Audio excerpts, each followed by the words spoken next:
Okay, awesome. Ladies and gentlemen, we're going to move to our next panel. As you can see, they're already seated here. I do want to just leave you with one final comment on that because I watched that last discussion with DJ Foster and Ivan, and I don't know how it leaves you feeling, but you get so proud watching people make shit happen in places where originally it wasn't happening. You see the efforts. You feel so truly and proudly South African when you see those kinds of efforts. The Bridges for Music efforts that they're making. I just think it's unbelievable. I don't know if you felt it, but I just felt this deep wave of pride watching what they were doing. So I'm going to hand over to our trusty guest. We've got the champion of champions over here, Sisenda. Please, ladies and gentlemen, him and his panel, give him a warm round of applause. Okay, mic check. Okay, right. Good afternoon, everybody. Thank you. So I'll ask the big boss there, Judy. In terms of time, you'll just tell me it's 4:20 now. Do you want us to finish at 5 or 10 to 5? 10 to 5. It's supposed to be 1:45, but I pushed. Okay. Good afternoon and welcome to the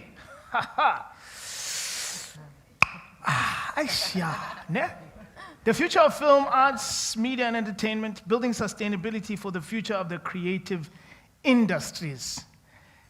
I'm probably the least experienced on this stage because there's a wealth of experience right here. I'll quickly introduce my panelists. Firstly, what we'll do is we'll just get to know what they do and their background, and then we'll get to hear what they take is on the topic. So firstly, let me introduce to my right, Anto Stella. She's the CEO of Content Connect Africa. Manaileng Mapike. She wears many hats. She's like hyphenated, multiple hyphenated. Okay, so she's the founder and attorney at Yete Latata Services, and also she is the vice chair of Women in Music South Africa, in charge of development and partnerships. I have, from the Backstar Theatre, the marketing manager, weighing in at Fahim Stellenboom. He's the marketing manager at the Baxter Theatre. Don't ask me why I haven't played at the Baxter yet. Today I'm gonna corner him. Because they say you're not an actor until you've, played at the Baxter. Oh, yes. And Lyle Ramsden, did I say it right? Is the CEO of Fly Media, who started something quite interesting in the middle of COVID. So, ladies and gentlemen, yes, please tell us a little bit about your business and just your background. Okay, so I think I may be the oldest person on this panel. 37 years in the music industry. I'm currently the CEO and shareholder of Content Connect Africa. It is a distribution company, was a distribution company. You may have read recently that Black Coffee and Gallo bought 45% equity in the business. But we are primarily a 360 hybrid record label entertainment business. We have our own OTT over the top. I don't know if you're familiar with the OTT channel called Viva Nation TV, which is for Africa by Africa, 98% African content. We have our own music linear channel called Viva Music, and we also represent a good 65-70% of independent artists, labels, producers, and camera. As a distributor. As a distributor. Would you say Trace is a big competitor of yours on the broadcast side? No, respect. Trace has been around for a long time. Much bigger than... So we've been primarily a music business. I mean, in a distribution and music business, we represent through a very young team that I have a vast majority of the independent artists across all genres. But we recently, about 2 years ago, in fact, just before COVID, we made a decision that we wanted to get into the OTT services. We wanted to own our own brand, and hence Viva Nation TV was born. And we launched in November, and COVID hit us in March. But it kind of never stopped us. The team's very resilient, so we kept on producing content, and about 3-4 weeks ago, the whole channel was integrated into MTN South Africa for MTN subscribers. Wow. So that shows a little bit of resilience. But the entire process for us is to create revenue opportunities for the creative in South Africa. We are very African-driven business. We have offices in Ghana, Nigeria, and Uganda. Wow. Wonderful. And the core of that business has always been music publishing. Oh, Music content, I mean, Right. sound recordings. We also Yeah. recently went into publishing, I think by virtue of the fact that I've been in the business for such a long time. In fact, was with Gallo for 20 years. Yes. Started my own business. I started, and then we did a management buyout of CCA, very driven by a young team. And we've branched out to music now and to become all content. wow, awesome. Manailing. Okay, so my name is Maniling Mapike. I'm an attorney with over 10 years experience in the legal fraternity. I run a legal services consultancy for the creative arts and industries, and it's called Ateletata Services. I'm also one of the co-founding members of Women in Music South Africa, and my portfolio is the vice chair of partnership and development. So the core of my business is advisory and contract negotiations for clients, as well as commercialization of intellectual property. So those are my core. So music, TV, fashion, everything that's got to do with the arts. I provide legal services to those people. And of course, in my portfolio at Women in Music, it's strange you mentioned Trace, is that Dumi and I, who was on earlier, were part of the team that negotiated a partnership agreement with Trace between Women in Music and Trace. So that's a big win for us. So yeah, that's what I do. That's who I am. I mean, I've represented a wide array of people, from politicians and heads of states, until I moved into the entertainment space on a full-time basis from 20.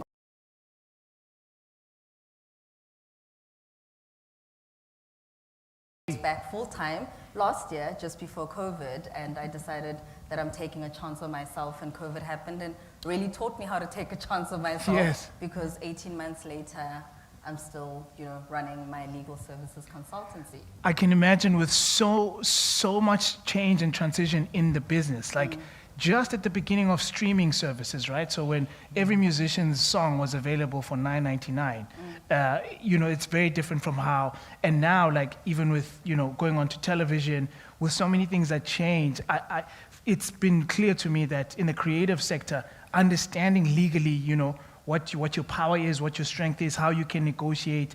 Like even when new, big services come, like even in television, when the big streamers come, in the beginning you just sold to your country. Now suddenly you have one deal, somebody can sell your stuff to 190 countries. So I can imagine in music that like you're such a needed service. Yeah. 100%.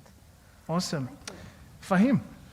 Hi, Fahim Stillenboom. I'm the marketing manager at the Baxter Theatre. So my portfolio involves marketing, sales, publicity, press.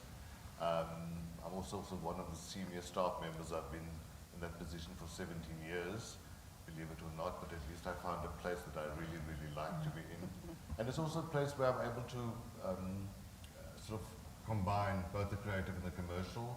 And what better place than the iconic Baxter Theatre? I think what is, for me, special about being in the position is that the Baxter's ethos, what the Baxter believes in, how the Baxter started, how it developed, it's kind of stuff that sits well with me. We have a strong focus on the development of South African work, South African artists. If we do any classics, we will make sure that we kind of give it a South African spin, or create it in a way that it kind of rewrites things the way they are. We like to disrupt our productions. We like to disrupt, and they're not easy.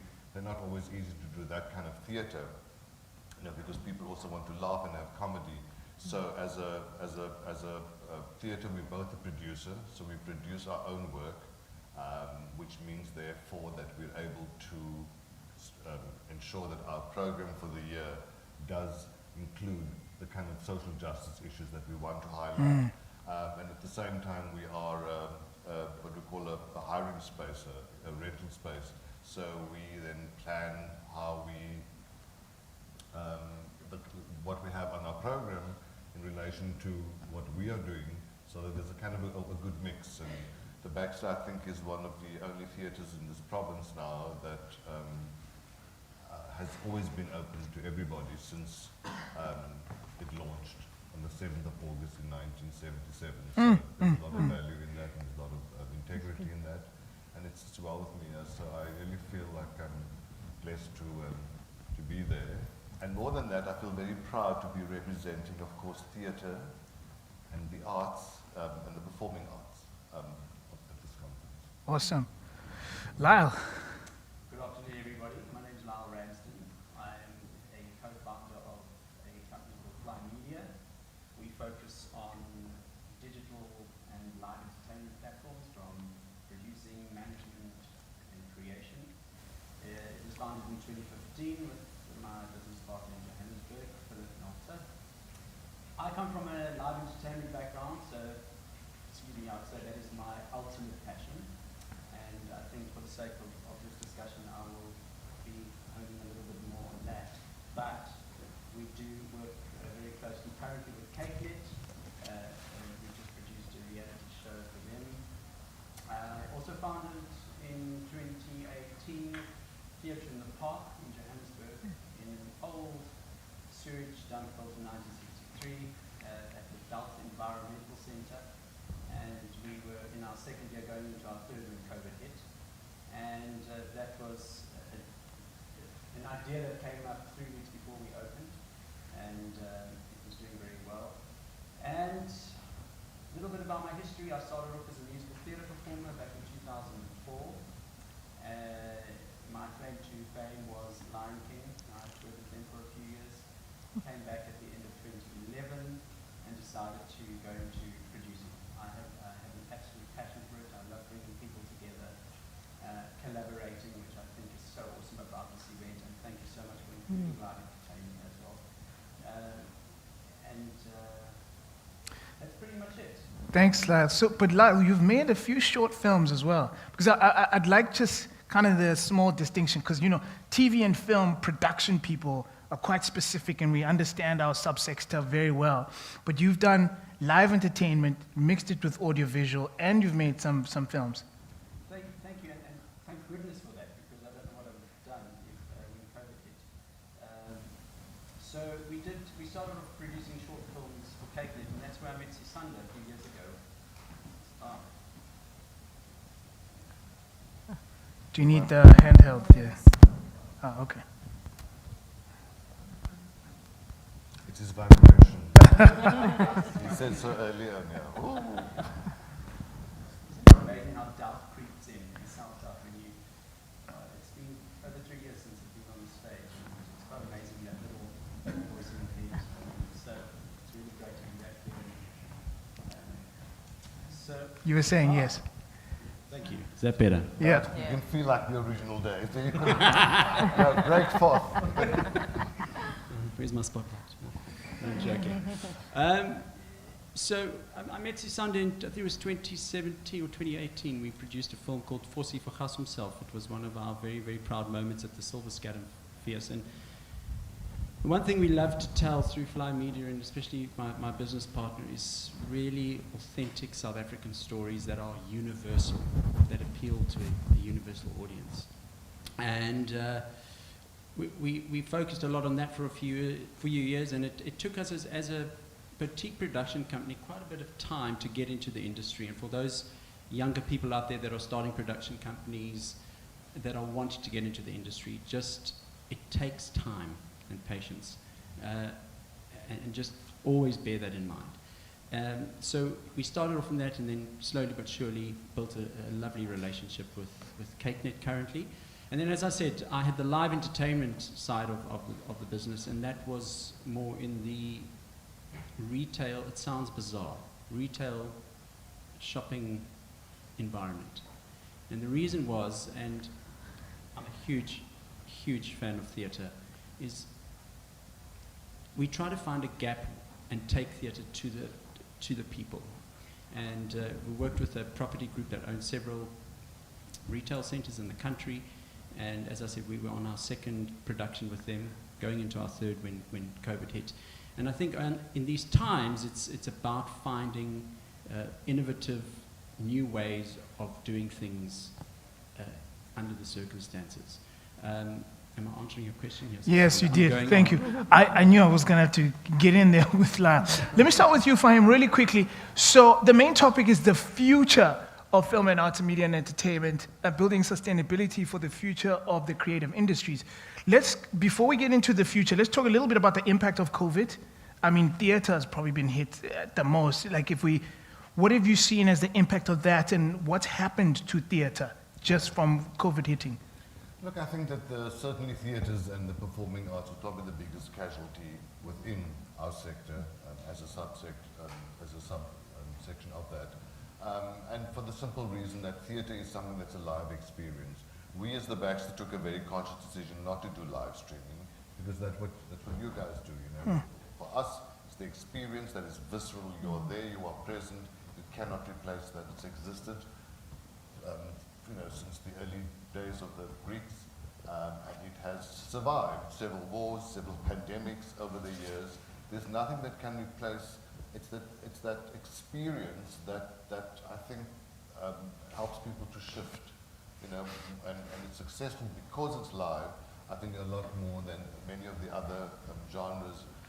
So it has. We were very, very hard hit by it. We've even had a few theatres close in Cape Town. The Fugard Theatre, which was a well-established and a great colleague of ours, you know, closed down completely. One or two other smaller independent theatres, and that was a sad loss because we certainly, I believe that, you know, we need a lot of theatre that have different identities and different cultures and offer various things, so that you create a society that becomes, you know, that sees arts as something that's fundamental to their well-being. So for us personally, so for us as the Baxter, what happened was interesting. Sort of literally 2 weeks after we were struck by COVID, we decided to work remotely for 2 weeks, and we worked very hard on developing this campaign called the Baxter Coffee Angels campaign. And because we're a theatre kind of that believe in accessibility and stuff, we didn't ask for large sums of money. We asked people to donate 30 Rand a month, you know, the price of a cup of coffee. Like you have your coffee fix in the morning, you also have your theatre fix. So help us to kind of come up with this, you know, or be part of this plan of ours. And what we then did is that we created radio stories instead. Wow. So we were able to employ 40 actors, and we did various radio stories, you know, for little ones, for teenagers, different stories, using actors and artists that we worked with in Cape Town. And we pushed that through then to the people who became coffee angels. We said to them, you know, if you become a coffee angel, this is what we're going to feed you on for the next couple of weeks. And then also offered it free to all the radio stations who were interested. So again, I wanted to kind of add on to what Lau was saying earlier on. The most important thing that we realized was you need to be innovative. You need to be creative, and you need to be able to change maybe direction a little bit, or recalibrate probably better than changing direction. But you have to be able to find ways and means to keep it alive. So, and that's what we did. You know, we pushed our venues as a venue that would be great for filming, nudge, wink, wink, production houses, film companies, and we had quite a few of those come through. At the moment, there's some of the pop-up stuff coming on DSTV channel that Word Fierce is busy with, and you know, a lot of that was, many of those productions were filmed in our big theatre. You know, so what was most important was for us to think differently and to do things differently, but not to shoot ourselves in the foot by trying to live stream work that really was such crucial and vital work, and it doesn't translate necessarily onto screen, and you lose all that. Yeah. There was also, of course, the thing about COVID fatigue. I myself, for example, I couldn't sustain for a long time having to go onto my computer to watch things online all the time. Yeah. And so there was that sensibility and sensitivity that we had to, you know, find ways and means of doing things differently. And then, of course, we started reading the pattern already, and we sort of saw there were these pockets where before the next wave hit, you know, that we were able to do something and stuff. The other thing also about the Baxters, we are not funded by the national government. So we had to find ways and means. We're part of UCT. UCT, you know, pays for 30% of our operational costs. The other 70% we rely on ticket sales. So already our ticket sales are kept lower because we want to be accessible and affordable to all the geographic of the city and the province. But again, it was a question of being innovative, finding ways and means, and push, and you hustle, and you kind of make it happen. We saw government try to respond in many different ways, and Department of Arts and Culture, tried a number of things. And I want to come to you, Maneling, about, government tried to say, okay, we'll sponsor a couple of musicians. Talk to me about just musicians, because I thought some of that didn't quite work, to just try to put music, live streaming, it's really not the same. Tell me about the artists you've seen pivot really well with both technology and COVID, because technology has really come with a number of disruptions in the music business. So which artists have you seen, and what did they do in order to really adjust and pivot and succeed? Yeah, so I think, I always have more of an interest in the women, because being part of Women in Music is that we watch the female and women artists and see what it is that they're doing. And I think two of the people that always come to mind for me are Gamumpela and Babi Cooper. These are two people who started as dancers. They used their TikTok, they used their Instagram, putting out content of themselves dancing. And I think the magic word is content. And someone earlier had said, that I think it was Mark Zuckerberg had said content is actually the key to money and the internet. And they put out content of themselves dancing, and that then translated into them being recording artists today who are now touring in the UK. So I'm pretty sure in 2019, when Gamu kind of started with the videos, she didn't know that in 2021 and 2020, she would be in the position that she is. So I think what they did was they used what they had, used the time that they had at home, used the technology that was available to them, and went and created something that's almost a cult. I mean, there was a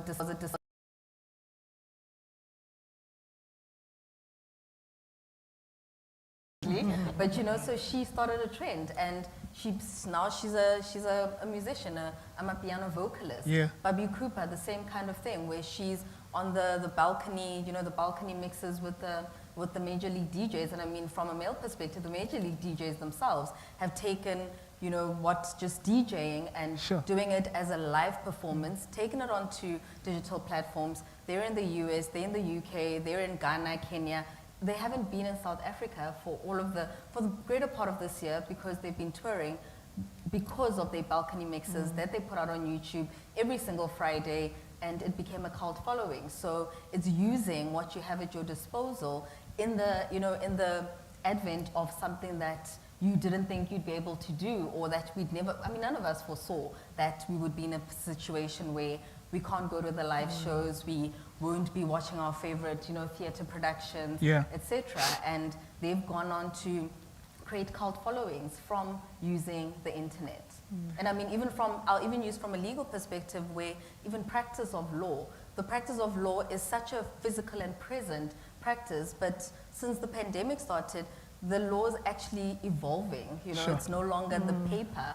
There's case lines, something called case lines, where you submit all your summons and your court pleadings on this particular system, and everything is done electronically, and the court hearings are done on a Zoom and a Teams platform, where before, because it's such an old and dogmatic kind of way of doing things, that was something that no one ever thought. I mean, if you think about law firms, with my legal services consultancy, I always said I want to be a legal tech company. So not to be dependent on paper, and not operate as the old guard operated, because that's not where we're going, and that's what I've done. So for the most part, most of my clients, I've never met them face to face. Wow. Everything I've done with them has always been electronic. I've got on my website, I even sell legal templates for the creatives. So commissioning agreements, artist management agreements, all these different types of agreements that, ordinarily you'd have to go and consult on, have a face-to-face meeting. You've got a template that you can use on the internet. So I think it just helped all of us to just evolve with where technology is forcing us to go. It's just that COVID kind of said, you're not going to do this in 5 years, you're going to do this in 6 months, in 2 months, in a week. You got to do it that's now. That's what we all did, I mean, Antos, you got over 3 decades, right, in the business. I want to understand just about the producers in music, not just recording artists, but producers and other suppliers in the value chain. if we're just looking into the future, let's talk about some of the major disruptions that have happened. And in terms, like she was talking now about, like, you know, the balcony mixes with the DJs, and now they're touring, etc.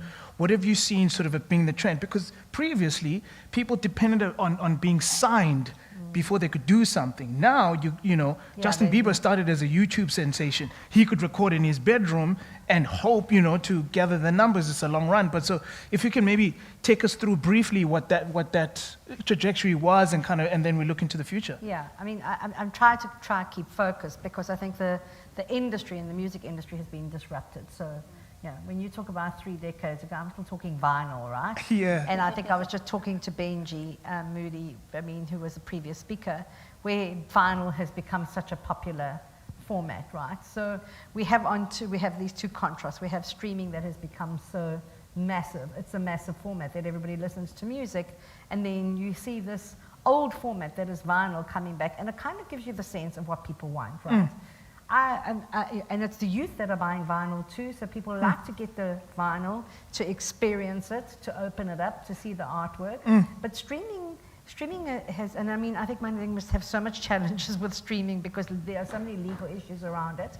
I'd like to just go back to your live streaming question, right? Yeah. Because I think what the point that is that I think that people who went to do live streams, we called it, we said, not everybody's going to try and watch a concert live stream because it's not the experience that you want. I think that the music industry became incredibly resilient, and I have to also give kudos to Africa because, as you say, there were so many people who made use of that, not only music, but also, I mean, I think you probably had all seen Lockdown Heights. Sure, yeah. I mean, what a phenomenal story. Someone is sitting in lockdown and created this whole series. Yeah, I know the Heights, producers, right? yeah. I mean, so for me, the future of the industry is very much about independence. And it's not shooting at the majors, it's not throwing any darts at the major record labels or the major studios. But I do believe that the independent artists, you do not need a record label. I still see artists signing to labels. Here's our competition. Sure. Everybody who wants to come to Africa. So thank you, Fame Africa, because I think this is a platform that we have to really firmly put our feet on the ground, right? I've seen this happen before. Yeah. All the internationals are trying to buy market share, right? Yeah. So artists are getting thrown advances, but they're getting locked into 7 or 8 year contracts. We do not want to see that cycle again. We really and truly don't want to see that cycle again. The future of the industry is definitely going to be streaming. We know that, we've seen it. But we need to be working very closely together to guard the intellectual property that belongs on this continent, and not selling it or giving it away.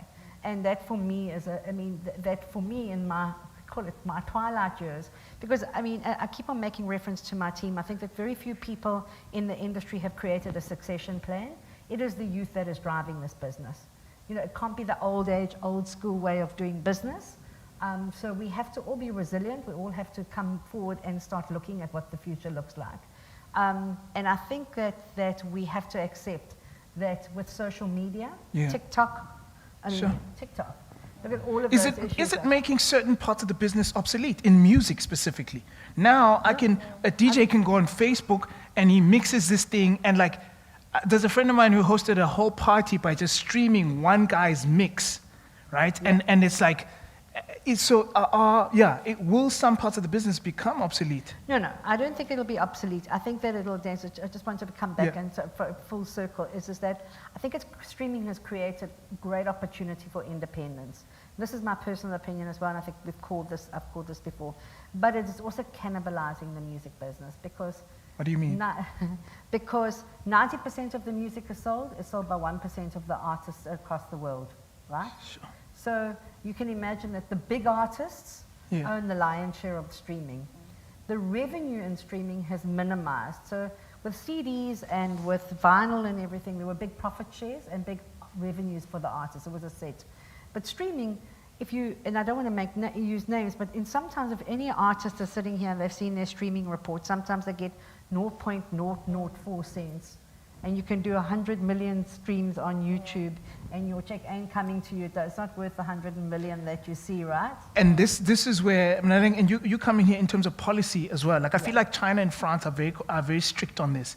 I say that, like, the big tech companies, they'll come in, Yeah.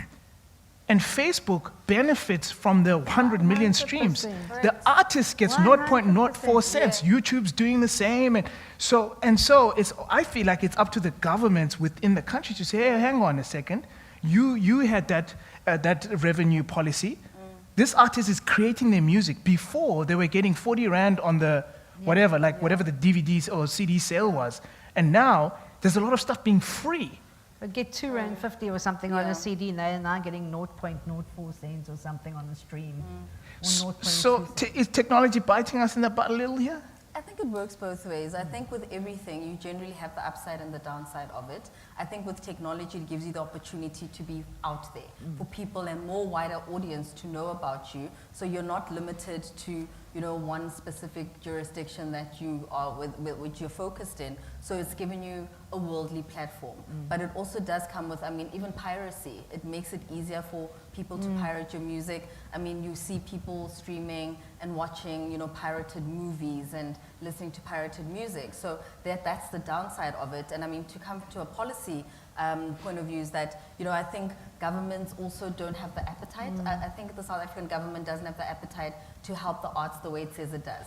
I think it helps the arts when it's convenient to look like you're helping the arts, but it's not, if there was really such a huge drive to help the arts and the industry, half of the amendments in the copyright amendment bill would not be there. Even in the performance bill, this part of the things that are in there would not be in there because that does compromise how the artists and those who create the work earn that 100%. work. So I think there isn't a synergy, and that's where there's a lack, where the DTI, industry and I guess Parliament are not meeting somewhere, and that's why the bill keeps going back to Parliament, because of all the submissions and the representations that are made by interested parties, is that we're not going to get the greater bulk and the share. Authors, for example, would probably be hardest hit because your material is out there, and if people can make copies of your material, then what's the value in you actually putting work out and making money from that work and your creativity? My grandfather was an author. He made good money. He made decent money writing textbooks, educational textbooks for schools. And when I look at his contract that he signed with his publisher, it's actually it's a saddening thing, because I looked at it and I was like, I wish I was old enough to have looked at this contract when he entered into it, because of how they took advantage of him, even though he was educated, He was highly educated, but he still got taken advantage of. And I think that's how artists are generally taken advantage of, and there aren't any thresholds that are put in place to say, this is the minimum contracting that you need to do.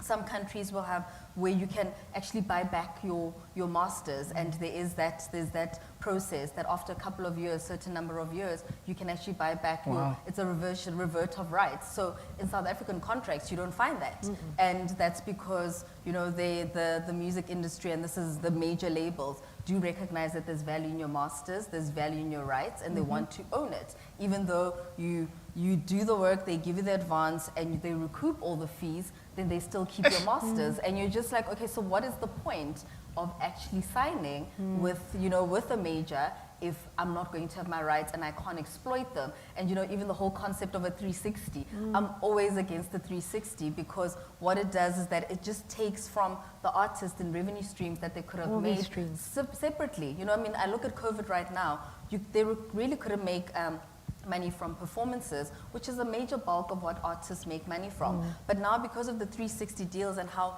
most of them are couched, they are then making money out of brand arrangement, brand ambassadorship agreements that have nothing to do with the music, but have to do with the actual artist. And in my mind, I'm blown away, because I'm like, this has nothing to do with the music. So you shouldn't be marrying everything just because it's attached to you as an artist or as a creative. You need to have different streams of income, like all of us. I've got multiple streams of income, and none of them are all tied to each other. And that's how, artists should also work. It should all be separated and shouldn't be tied into that one thing. So it gives them that opportunity to make money differently, to sell the music and, sell the works that they've written, and not have to be in compromising positions, that getting tied in, like, Antar said, getting tied in for 7 years, or even, the scarier one is 7 album 7 album deals. commitments where you don't even have a set period of years that you release the music. It's just telling you that you've got a commitment to release 7 albums. When am I releasing those 7 albums? Is it going to take 5 years, 20 years, 15 years? You know, so there's just a lot of issues, I think, from a policy perspective that need to be taken into account to assist the artists, and it does start from all parties involved in the value chain having some sort of synergy and just benefiting everyone. I'm dropping this for our event director to say, when it comes to the next conference, we need this. The policy is a big one, and we want the Department of Arts in here, we want DTI in here, because we need, and also on a bigger scale, I feel like, even speaking Pan-African wise, you know, so that, 100%. so then Ghana speaks the same tone as Kenya, as Nigeria, because then we can really stand up and say, you know what I mean? Because I think those things cross over. I wanted to hear, I'm coming to you, Fahim, because I want to just hear a little bit about theater and how you see the future looking. But Antos, I want to make sure we got the point you were trying to make about, you were landing at a point about, let me ask you actually, please, in brief then, what do you think that future is in terms of these SMMEs within the music industry, now as we're looking into the future with all the disruptions? I believe that the future of the music industry and the film industry and the TV industry is through independence, not through majors. And I think that it comes to, and I'm sorry that we got distracted on policy, but policy is so important as we try and retain our intellectual property. So I think streaming is here to stay. We'll see live performances come back. There's revenue opportunities for everybody. And I want to just go a little sidetrack and say to you, please, when we talk about the future, we can't always dial into the future. We didn't know COVID was going to happen. Right. But something that people always forget in Africa, that one of the biggest selling formats of music is ringback tones. And we were very, very happy to see during the course of COVID, we were able to pay artists right across the continent checks every single month to keep them going because of ringback tones. So whilst we dialing ourselves right into the future, let's not forget that we also have now, which is ringback tones and vinyl that's starting to grow. But the future of the business, for me personally, and in my opinion, is like independence. It's the independence and creating more artists and creators to have their own companies, because that's what it's about, right? The more sustainable the business, the more our business is to create revenue opportunities for content creators. That's what we're in the business of. Is to find the platforms. That, I think, is what is where the business is going to go. We're just going to become a conduit to the revenue, and people are going to retain their rights. Thank you. Fahim, writers, producers, directors of theater, how do they become sustainable going forward? I think that what has become very clear is that you should work at running 2 channels. I mean, live stream is certainly, and the route of technology is certainly the future anyway. It has been for the last, decades, and kind of going in that direction. So that component is certainly needed.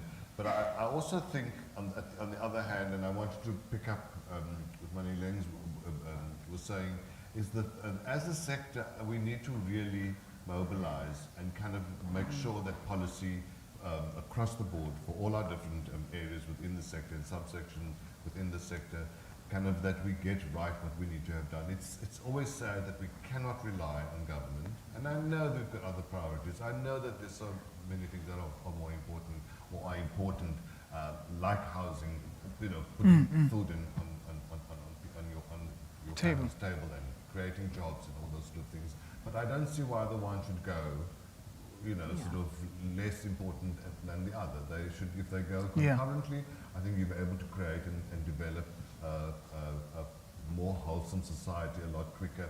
So in terms of the arts, for example, many of you know that we had a debacle when the relief funding that was granted, so much of it that had disappeared. It's apparently mismanaged, be that as it may, the bottom line is it didn't reach the artists. I think what was very, very clear is that it's also not only the artists. I mean, in our sector, particularly in theatre and performing arts, you have the technicians, you have the creative people, you have the set designers, you have all. So there are a lot more components of it, and the more we are able to kind of get those, that knowledge out there, just to say there's a little bit more going on here than what you take for granted, like the information that was shared, for example, that you both shared. I just learned something myself, you know. That there's a lot more to it, that it is an industry, it is a business, it has to function like a business. It is not a file 13 kind of thing that you're busy with. You are here to survive. You know, the artists are, the technicians are. And so in terms of the future, I think certainly live stream would be an option, but you will never be able to, as I said earlier, replace what real theatre is all about. And I think what is most important for people is to be able to, we've come to the point now where we need to be able to diversify, we need to be able to carry lots of hats, we need to be able to equip ourselves to be able to do more. A simple thing for an artist is you don't only think about going on stage to perform, think about the possibility of the vision that you have so that you can direct, so that you can kind of give input to that. You know, start writing. We all have stories to tell. You know, we all want to tell our stories. We're not telling enough of our stories. You know, make it happen. Create those stories. Talk about your kum vandaan, where you come from, what your grandmother taught you, you know, there's all those incredible stuff that can become narratives, you know, and help you develop yourself as a full-bodied human being in the process. And it's not going to be easy because, as I said, theatre is specific in its way, and live performances are specific in its way. But I do think that, you know, make sure, and organizations like STAND, you know, sustaining theatre, and it's a foundation that was started. It's interesting because it formed, it came out of COVID, you know, what they call the STAND Foundation. The idea was to be able to lend support, to be able to do things, to help the artists empower themselves. So there were various sort of seminars, there were various webinars, there were various things that they've done which help artists to learn how to manage their money better, learn how to write press releases, how to become their own marketers, you know. And it's that kind of thing, and I think that it's important. There's also the Theatre and Dance Alliance, for example, that was created as a protection for artists, you know. So there are these things that exist, and we carry on with that. And I think the more we mobilize as a sector, and the more we sort of say, listen here, we are here, and we need to be heard. I mean, one of my big issues was in all this while that there was hardly any reference to the arts when we had our family meetings with the president. Sure. 100%. You know, so hospitality was singled out. Tourism was singled out, you know, etc. We form part of those sectors. We feed into those sectors and things, and I think we need to sort of say hello. Hello. Yes. On that note, we have run out of time. We have a very big announcement about MIP Africa. So I'm going to call Fame Week's Content and Creative Director, Martin Miller, up in a second, and the event director, Judy Goddard, they'll come up in a second. La, I've given you 45 seconds, sir. What do you say to, and I'm going to have to put up my hand when the time is up, but in film and television, and you can even add the media as well, how do people make their businesses sustainable? Both the performers, the creators, and even the business people, you know? Sure, okay. So, Go on. I was saying earlier, no pressure. You're going to get the artists that focus solely on just one craft, and you're going to get those that start diversifying and finding perhaps other things that they're talented in. And we could have gone two ways when COVID hit us, and I'd love to share this because I went the one direction. We could have tapped into the desperation of the industry, which we did, and with all respect, but be very careful that you don't tap into a losing battle, because it's a waste of energy, where you could be using your energies to focus on yourself. Dan mentioned it to me earlier, mental health. Taking those moments to focus on yourself, which then stems perhaps other creative ideas. And I think that's the way forward now. We don't know what's going to happen in 4 months' time. We hope that we're going to be able to open up again. Is there going to be another fourth wave? We don't know. It's something that is totally out of our control. So I think use this time to really focus on creating, find something else you're passionate about. That's what I did. I focused on myself, I meditated every day, and things came up and that I focused on. And then we ended up producing a reality show in the middle of COVID, which I didn't see coming 6 months prior to that. Sure. So if you open yourselves up to those energies, that's what's going to come. The minute you get desperate and remain stubborn and no, we're going to fight. Guys, I get extremely passionate and about this is we're not, the national government support of arts is flogging a dead horse at the moment. Don't focus your energies on that. We can use platforms like this to invite them here and to share our opinions, but leave that. Focus on the private sector. Focus on collaborating. Collaboration is key if there was ever a time now. And it's a different kind of collaboration. It's where you're all going to have to invest your time to reap the rewards later. And that's what it is. And trust me, they will come. Doom, ding, doo, doo. You know, during the Oscars, they stopped playing that music when your speech was over, but I didn't have that. Thank you so much to my panelists, Lyle, Fahir, Manaleng, and Tos. There's definitely more to speak about this. So we're going to transition now. Thank you, guys. I will let you go. Oh, one picture, right? Okay, as we stand up for the picture, please stay. We have a big announcement coming from Fame Week about MIP Africa. I'm right now.